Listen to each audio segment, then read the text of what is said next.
Hello, everyone. Welcome to Let's Talk Off the Podium. I have Joe Deninzon with me. Joe, welcome to the podcast. Hi, great to be here. Thanks for having me. So it's really interesting to have some of the guests and hear and watch and read about the stories. And you have a fascinating story, which is you went into a classical program in college, but then came out maybe as rock, jazz, pop, all kinds of different genres. How did that transition happen? Well, that transition happened much before I went into that program. Oh. I'm the son of two classical musicians. My father's been a violinist in the Cleveland Orchestra for 41 years. My mother's a concert pianist, both from the Soviet Union, where I was born. And I was given a violin at age 5 and just went through the whole rigorous training, Cleveland Institute of Music, studying the repertoire, playing in Cleveland Youth Orchestra. But I think part of me being an immigrant, we came to the States when I was 4. We're from Russia. You're from Armenia. So wow, yeah, okay. we probably both speak Russian. We have, yeah. By the way, sorry, what age did you show up? Did you emigrate? What age did you come to the States? My family moved to Los Angeles, Glendale, California specifically, which is a big Armenian community there. When I was 11 years old. Okay. Yeah. So, see, I detect the accent when you come at age 4, your accent kind of disappears. Yeah. But, actually, I was going to say my brother came when he was maybe a couple of years younger than me at 9, and I think he definitely has less of an accent than I do. Yeah, it's interesting. It's interesting. So anyway, I grew up classically trained, and I really wanted to connect to American culture and fit in. I always felt like an outcast. And I loved performing. I loved the theatrical aspect of rock and roll. And I remember watching MTV videos when I was 8 or 9 and kind of just really connecting with that, the performance aspect of it. And I wanted to be a rock star. So I always imagined myself, I kind of got veered away from classical music. I always felt like I could express myself better and, more importantly, connect to an audience better in a rock medium. And when I was in high school, I taught myself guitar and bass, electric bass, and I would write songs and sing songs and play in bands. And I played in jazz band in high school, playing bass. And I had a really great mentor who was this Russian guitarist who moved to Cleveland. I was growing up in Cleveland. So I had kind of 2 parallel lives. I would go to Cleveland Institute of Music every Saturday, have my violin lesson, play in youth orchestra. And then I would have a band, and I would take jazz lessons with Al, my teacher, and play in jazz band and learn about Miles Davis and John Coltrane and all this cool stuff. And I also got really into hard rock, like Led Zeppelin and Aerosmith and King's X and all that, and Queen. So at one point, I knew that my heart was really in that other kind of music. I was just always into being creative and composing and writing and performing. And it didn't make sense. The violin, I was kind of rebelling against it. And there was this local celebrity named Michael Stanley in Cleveland. A lot of people outside of Ohio don't know who he is. But in Ohio, he had a radio show and a TV show, and his band could fill 20,000-seat arenas. Wow. He was like a local celebrity. Wow. So he had twin daughters that went to my high school. And we were in the music program with one of his daughters. So he came to a school concert, heard me play violin, and invited me to perform with his band. So, and up until that point, I had only played classical violin. I was about 16. But I learned the language of blues and bebop and rock on guitar and bass. I knew the sound in my head and in my fingers, but never transferred it to the violin until that performance. It was kind of like a life-changing moment because I got a good review, and it got me. From there, I got interested in like Jean-Luc Ponty and Grappelli and all these great violin players. So when it was time to go to school, I really was into guitar. I wanted to go to Berkeley and be a guitar player, but my parents told me to stick with the violin because that was kind of my strongest instrument, So the compromise was, go to Indiana where they have a jazz program, major in jazz, but you could still study with a good classical teacher there, So I did a jazz studies major in Indiana, And then I added a violin performance major. So I got to study there with Henryk Kowalski, Nelly Shkolnikova, and Joseph Gingold. I got to study with Gingold for a semester. So it was like practice boot camp. It was good for me. It was really good for me. I would just practice many hours a day, but I also developed my jazz chops, and I was developing all of this stuff at the same time. So then I went to New York and did my master's at Manhattan School in jazz violin.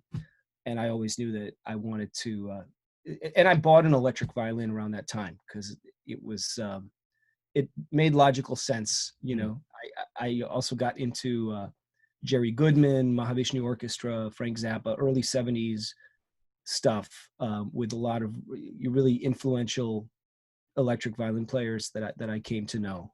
Mark Wood was one of them as well.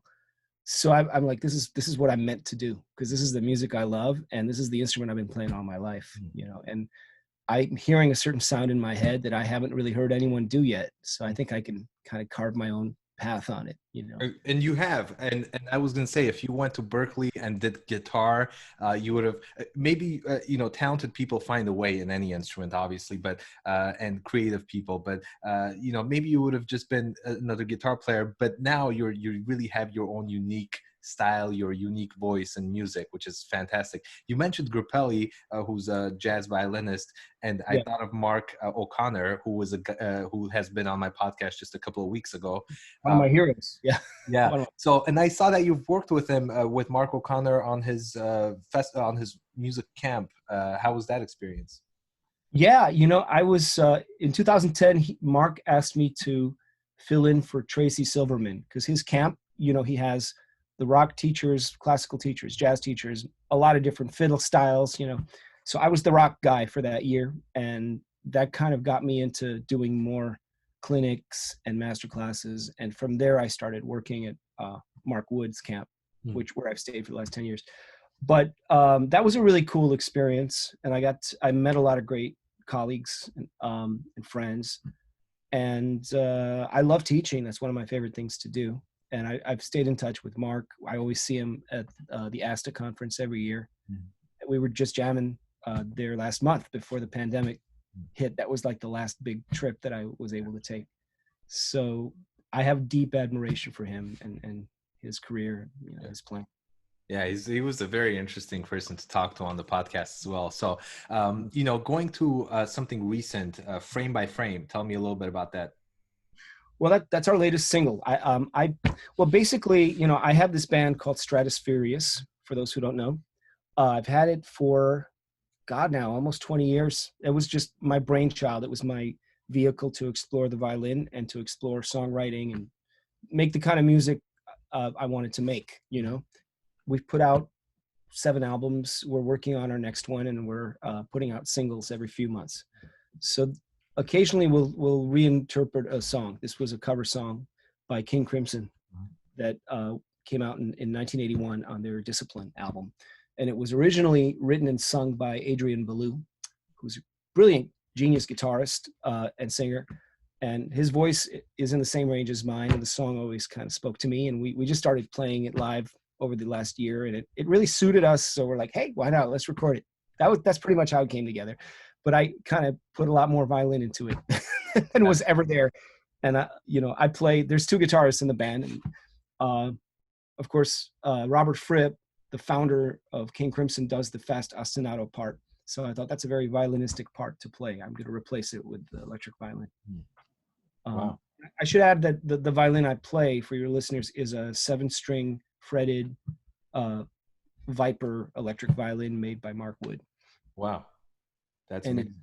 And it's he has this harness system that attaches to your chest. You don't have to hold the violin in a traditional way. Yeah. And as a person who sings and plays, makes it very comfortable to sing and walk around with the instrument. Yeah. Since you mentioned 7-string, I have to ask you about the concerto, the 7-string electric violin concerto that you wrote. And you know, I've never seen the score, so I don't know how it goes. But a little bit about the form of the piece, a little bit about how it all came together, and it's fairly long, actually. You know, it's about half an hour. Yeah. Well, I'd be happy to share the score with you. Okay. I It's been on my bucket list. I've always wanted to write a concerto for electric violin, and there's been quite a few written. Tracy Silverman has written, I think, 3. John Adams has one, which is really beautiful. So I met this conductor, Douglas Droste, who is now musical director of Muncie Symphony in Indiana. He was teaching at Oklahoma State University in the orchestra program. And through a recommendation, he invited me to do a residency there with his students. So we hit it off. And then when he got the position as musical director, he asked if I'd like to perform with the orchestra. And I thought it would be a perfect excuse to write the concerto. And because I mean, what am I going to play? I don't want to play Beethoven or Mendelssohn or something that's already been done. I want to do something different. I'm going to go for it. So I worked with Gene Pritzker, who's another great composer friend of mine. He kind of helped me, coach me on orchestrating it, because I'd written for string orchestra, but never for full orchestra. And it took me about 2 years, a lot of rewrites and everything, but we premiered it in 2015. And I have a string orchestra version and piano reduction version that I performed. It was really fun. It was a good project. I'm hoping to record it one of these days. Wow. And just perform it as much as I can. And it basically is a rock piece. I approached it like I was writing progressive rock fusion, but with an orchestra. The stuff that I would play using my influences, Steve Vai, Zappa, Mahavishnu, all that stuff, but in an orchestral context, And it's written for 7-string violin, but I've had people play it who play 5-string. Okay. So I've adapted it to be more user-friendly for a variety of people who want to play it. So tell me a little bit about your improv and how you got into improv specifically on the violin, because you were inspired by all these jazz masters, but transferring it to violin, how difficult was that? You said a little bit earlier, but how was the difficulty of actually transferring all those skills to a violin? Well, dovetailing what I was saying before, that there's sections of the concerto that are all improvisation. They're based around a chord progression, or it's just free, like the cadenza is improvised. As far as improv, I think I learned, the first instrument I really learned to improvise on was, ironically enough, the electric bass, because that was the first instrument I picked up outside of the classical violin training. So I kind of learned as a bass player and then as a guitarist. So I learned about really playing with a drummer, learning about the time and the feel. I think for novice improvisers, a lot of it is about learning the language, and it depends what genre you're interested in playing. If you're interested in playing jazz, you really got to immerse yourself in that music, listen to it a lot, nonstop for a year, and learn the phrasing, learn the dialect, and learn to get around a lot of chord changes, which is a real challenge. If you want to play blues or rock and roll, you're not usually dealing with a lot of chord changes. You're usually dealing with a vamp or more simple language, but it's more about attitude. And again, you can't approach that music with a classical vibrato. It's a different dialect, So it's using a different part of your brain. And having studied improvisation and having worked in classical music and non-classical music, I think it's really important for every musician to study improvisation, because I always feel like people who really take the classical path, you're shutting off part of your brain that's just lays dormant, and you're doing yourself a disservice. Yeah. You never think about your instrument harmonically or really analyze what you're playing. You're just reading notes and completely focusing on technique and phrasing, which is important, but it's just one part of the equation. Yeah. And you teach, so how are you dealing with teaching at this moment in time in the world? How are you teaching? I know you're involved with a specific project, if you want to talk about that as well, as far as teaching. Well, since the pandemic hit, I'm obviously teaching only virtually, as are all people right now. And I'm teaching at 3 music camps this summer. Mark Wood camp in July. That's mwroc.com. Strings Without Boundaries. That's Julie Lyon Lieberman's camp. And I'm working with summer orchestra program at Englewood Dwight, which was a private school in New Jersey.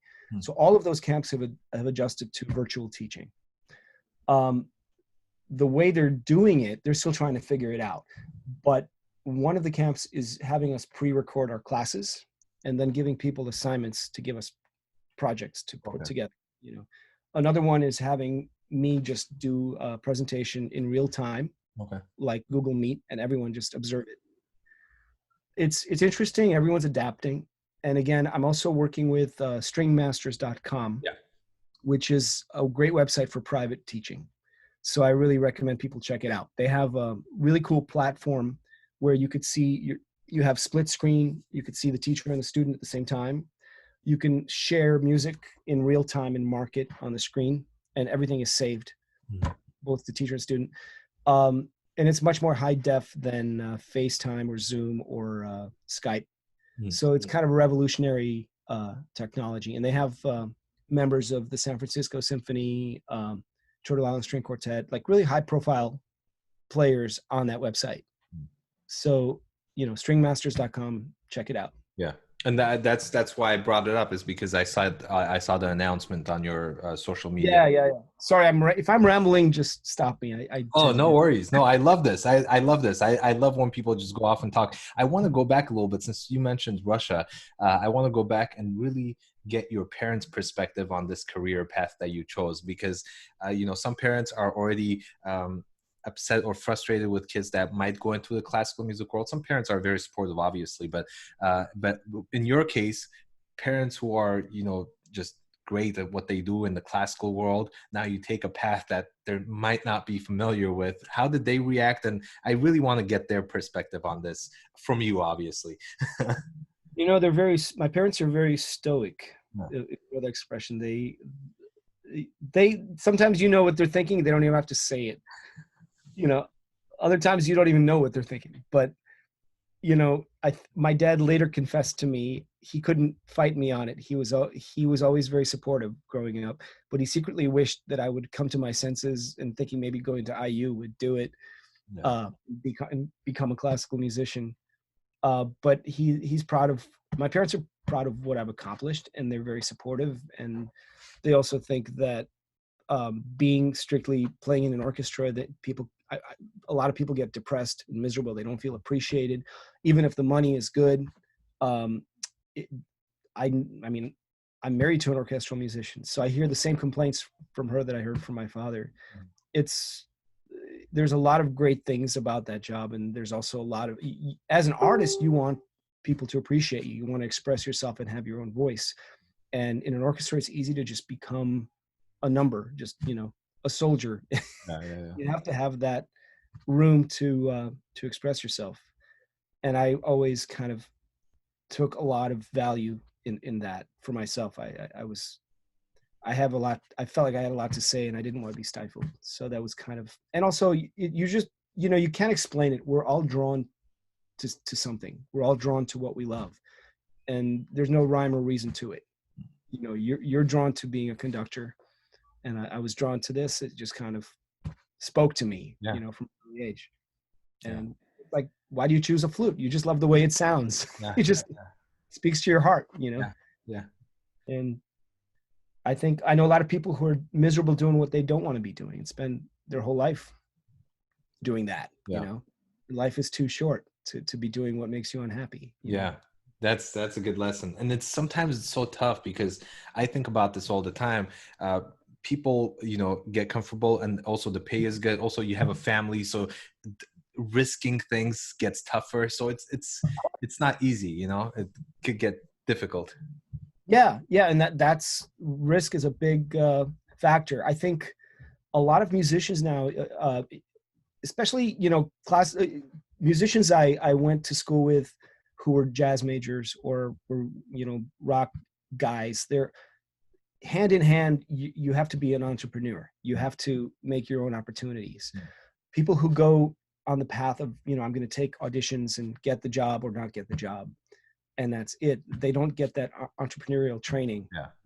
And then when they're faced with a situation where they have to make their own business and really take care of themselves, they're kind of, they get stuck or they change careers, So I think that training needs to be more emphasized in music schools for everybody. Yeah. Because these days you can't rely on anything. You have to be very versatile to survive as a musician. Wow. And you have to have some kind of business savvy. I'm not saying I'm a genius businessman, but I'm always try to have a lot of things cooking in case something slows down, something else will pick up. Yeah, I mean, I make my living doing all kinds of different things. I play private events and weddings. I play Broadway shows. I play in orchestras. I teach. I do a lot of recording sessions for people, commercials, independent projects, and I enjoy most of it because it's always different. I wanted to know a project. You've talked about a lot of your projects, but a project, an artist, a venue, something that you have in the back of your mind, something that you really want to do that you've never done, but you really wish that you could have the opportunity someday to do it, whether it's a piece or, a certain artist that you want to collaborate with, or a venue or a city or something. Let's see. That's a hard one. I have to think about that. I'm happy with what I'm doing. I would just want to keep doing it on a bigger and bigger scale. Mm-hmm. I would love to play. I'd love to tour and play all the great venues in Europe and play in Madison Square Garden or tour with my concerto and play. I've wanted to collaborate with the Metropole Orchestra in Amsterdam. Huh. That's an orchestra that specializes in contemporary music. And they've done a lot of collaborations with rock musicians like Vai, Mike Keneally, Adrian Belew. So I want to try to present my concerto to that orchestra. That's one specific thing that comes to mind, but there are many things. I mean, I could go on and on. Yeah. Well, we know that your style is diverse and you play so many different styles, but what do you listen to when you're at home? Like, recently, the past day or two, what have you been listening to, if anything? Well, it depends on the time of day. Every night when we sit down to dinner in this pandemic, my daughter loves jazz. She's 7 and she loves jazz, so she always wants Alexa to play jazz. We've been listening to a lot of Cannonball Adderley, John Coltrane, Miles Davis, Ella Fitzgerald. But for myself, I've been really onto a progressive rock kick. I like listening to a lot of prog bands, Spock's Beard, District 97, Mile Marker Zero, Randy McStein. Those are like kind of modern neo-prog bands. I'm kind of a part of that scene, and a lot of them are friends of mine, and I love listening to their music. So yeah, and I don't know any of those names. I mean, I know a lot of the jazz names. A little bit underground, Yeah. That's awesome. I love getting new names, and actually I'll message you to get some of those names because I'm always curious to hear some of these things. What are some of the things you listen to? Well, that's good. And I'm so happy you're asking me questions. I rarely get questions. Again, I love jazz, so I listen to a lot of jazz. And Miles Davis, his birthday was yesterday, so I listened to a lot of Miles Davis. But you mentioned Frank Zappa, and I'm a big Zappa fan. I love Frank Zappa. And actually also got into Frank Zappa, not because of the regular albums or the popular albums that he's known for, but I got into Frank Zappa because of his orchestral albums with London Symphony, and then I realized this whole variety of albums that he's done. So what are some of the things that you enjoy about Frank Zappa? It could be a specific album or just about personality or music making. What do you enjoy?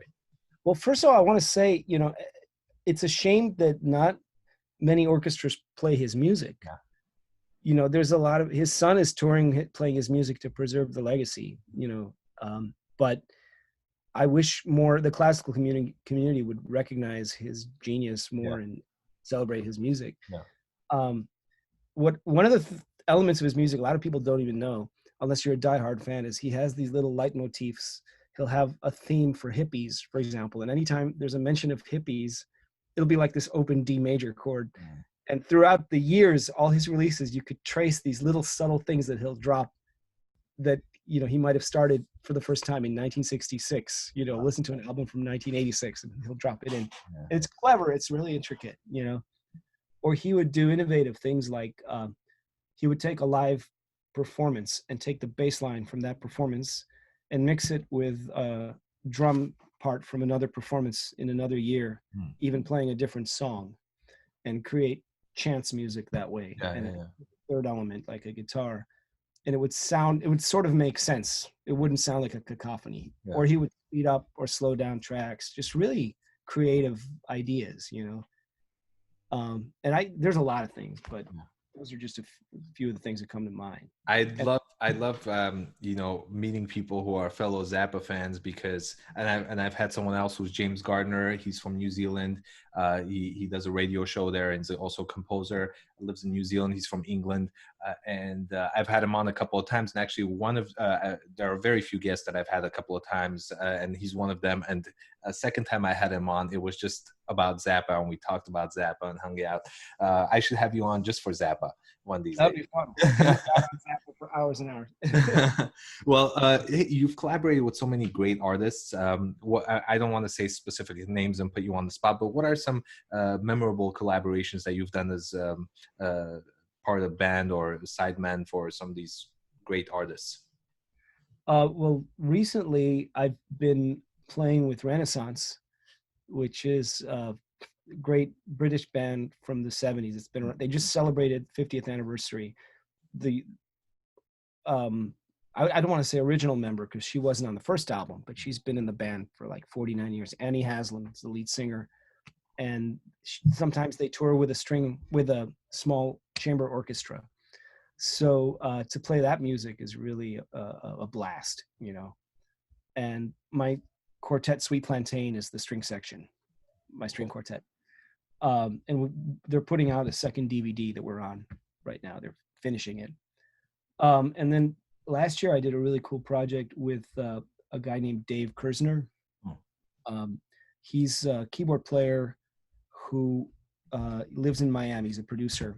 He's worked with members of Genesis, and he did an album with Phil Collins' son, Simon Collins. So he put together this great concept album with the drummer Marco Miniman, who is one of the best drummers in the world. Steve Hackett from Genesis played on it. The lead singer of Yes sang on it, John Davidson. So I got to track string parts, and I had a big violin solo on this album. And then we ended up, and all-star cast, there's a lot of guests on it. We ended up playing on Cruise to the Edge last year, which is this progressive rock cruise that happens every year. Wow. And I got to be on this cruise with all my heroes and share the stage with all these great guys. That was like a dream, you know. It was really cool. And it's my music. It's like my favorite kind of music. That's awesome. So there's been a lot of different things. Working with Kurt Elling last year at Jazz at Lincoln Center, who's a brilliant singer and performer, and his band is incredible. I can go on and on. I mean, yeah. And you know, I want to get as much out of this chat as I can, because I also don't. We could go for about 6 hours if we talk about all the different things that you've done. But I want to get to the trio, and it's an unusual sort of a trio that you have. Your jazz trio. Oh, jazz trio, yeah. Yeah. So a little bit about that, and why the lineup that you have with the instruments, because it's a bit unusual, I would say. Well, that group kind of we haven't really performed in a while. Mm-hmm. I had the bass player from that group passed away a few years ago, but I still do jazz gigs. I'm now known as more of an electric rock player, but my training's in jazz, and I love playing jazz. So I decided to put together this CD showing a different side of what I do, because most of my releases have been more rock fusion, you know. So it was a guitar, acoustic, violin, and bass. That was the core of it, kind of like a Grappelli Django thing. But we would do Radiohead songs and Steely Dan songs and original stuff as well, but also covers that you wouldn't expect a band like that to play and do that kind of treatment. So the thing with jazz, you gotta have a point of view. Yeah. You know, there's so many great bebop, you know, shredders out there that can just play circles around everybody else, but you have to have a concept and a point of view, because what are you going to say to that medium that's new? You know. So that album Exuberance came out a few years ago, and I'm at some point I'll do another one, you know. Cool. That's fun. That's awesome. Hey, so what's something, your fans, your followers know various things about your career. Is there something that people don't know about you that you're willing to share, whether it's a hobby or some personal thing that you don't often talk about? Um, I love my kids. I mean, that's not no secret. I love to cook. I love to hang. I'm also a runner. I ran the New York Marathon in 2016, and I run 4 miles a day, and it's just something that is very therapeutic to me, and it's where I write a lot of music when I don't listen to music when I run. I let everything marinate in my head. Wow. That's where I get my ideas. So that's a big thing for me. My wife is a classical musician, complete opposite of me. Yeah. She's been in the New York Philharmonic for 19 years almost. Wow. And we don't work together that often. We kind of keep things separate, which I think is healthy. I was just going to say, do you guys play duets together? We're actually doing something this Saturday. We're doing a private party, a Zoom party for somebody. We were hired to play a little concert. So I'm accompanying her on guitar, and we're doing Bach double and Chardash and a few other things. So once in a while we'll play like Sarasate Navarro or something. Yeah. But it's usually by the time, because we both inhabit very different worlds, and by the time we get home, we just want to zone out and be with our kid. Are you married? Do you have kids? Or? I'm married. I have an 8-month-old. Well, actually, today he turned 9 months. I've been doing this podcast, and most people talk about their kids or their families, so that I get that question as well. He turned 9 months old today, and so it's been a journey. Is he conducting already? He's trying to. He's waving his arms or trying to clap or something. But hey, I was gonna say something about your running. Is that I don't run obviously as much as you do, but when I do run, I don't like to listen to music either. So I found that interesting that you don't listen to music when you run. Yeah, I mean, the only time I did, I think when I was training for the marathon and I would do like really long 2-3 hour runs, that it would just help the time go by. But if it's just a regular thing, I just like to. It's the only time nobody calls me or talks to me. Shut out the noise. I think it's important to do that. Specific to the marathon, how long did you train to even be ready for something big like that? It was in November. It was the day before Election Day. No, 2 days before Election Day in 2016. And I started in March. I would just add a mile each week until I was doing like 21-mile destination runs. I'm not like super fast. I'm not going to brag about my time. My goal was just to complete it. And yeah, of course, I did it for my health. Each year I apply to do it again, but I haven't. It's a lottery system, so I might try to do it next year. Wow. But yeah, that's another thing, bucket list thing I've always wanted to do. So. That's impressive. A question that I've asked all my guests in over 100 episodes now is a life-changing moment. And the way you said things about your kids and your family, I'm assuming that's a big life-changing moment. But other than that, maybe musically, what's a life-changing moment? Well, the two things. When Michael Stanley asked me to play with him, and I got on that stage and played non-classical violin for the first time, was definitely a life-changing moment. And also, I remember at Indiana University sitting in David Baker's jazz history class, and we were studying fusion, and he played the Mahavishnu Orchestra's Celestial Terrestrial Commuters for the first time, and I heard Jerry Goodman playing, and I thought to myself, man, that's the sound. I've never heard anyone play like that. It doesn't sound classical. It doesn't sound perfect. It's gritty, and it's bluesy, and it slides, and it's got so much personality. That's how I want to play. That's the sound. And I had this moment like, wow, man, that's what I want to do. So that particular music really just grabbed me, But there's been a lot of other moments as well. When I met my wife in a dorm cafeteria in college was one of those really love at first sight kind of situations. Wow. So that's awesome. That's awesome. Is there anything else you want to add and say to your followers, your fans, your students, anyone who's listening? Just follow your true north. Try to figure out what it is that fuels your fire and go for it. Because otherwise you live your whole life regretting if you've never tried.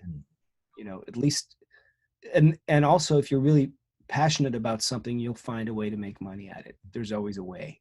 Yeah. That's great advice. That's amazing. And you've said so many things that I think would resonate with a lot of young people who are trying to make a career and make things happen, because it is difficult. You talked about orchestras earlier, and as playing in an orchestra might be, there are so many positives and negatives as you talked about, but also just getting to even play with the New York Philharmonic, to even join a LA Philharmonic or any of these great orchestras. It's just it's a big accomplishment to even get in, and then you have to deal with all the different things that go on with these orchestras. But it's also equally difficult to take on a career which you've done, that doesn't have set rules and regulations where, if you pass the audition, you'll be part of this orchestra, or if you do this, you'll be part of this, where you kind of just have to be open to so many different possibilities. And I think that's so great about your career. And I think that's something that young musicians could take away and listen to and be inspired by and build their own careers, because it's not an easy thing to do. No path is easy, but just having the drive and the passion that you have is what it takes to get to that next place. So it's been great chatting with you. It's awesome. Great speaking with you as well. And I hope someday we get to collaborate on something. Yeah, wonderful. That'll be awesome. And hopefully one day we could get back on this and chat about Zappa or some specific albums or some specific. Oh, that'd be amazing. Yeah. What's your favorite Zappa album? Well, I don't know about, Freak Out, I would say, because I've been listening to that a lot recently, because I actually,